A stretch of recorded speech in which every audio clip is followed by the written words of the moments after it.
Hello guys, my name is Rolly Eclarinal po from Handyman, Candansora.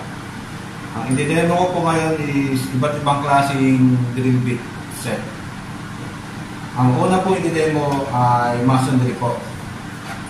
So set po siya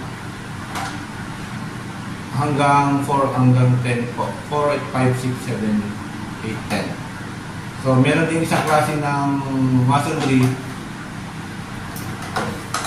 Yung isa naman po is granite. So si granite po, pwede rin siya sa tiles.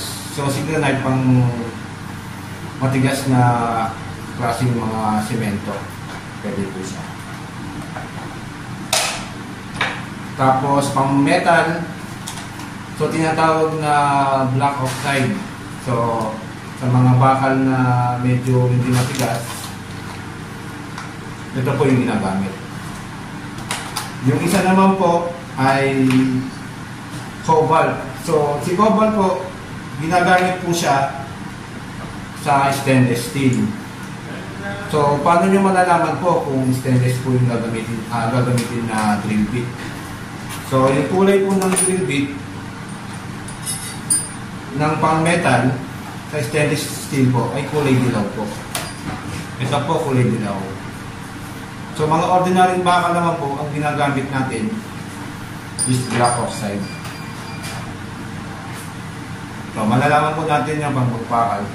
Medyo matulis po yung ganun din po sa mga pambato. Sa granite po, malalaman po natin kung pambato po siya, meron siyang konting parang tenga po.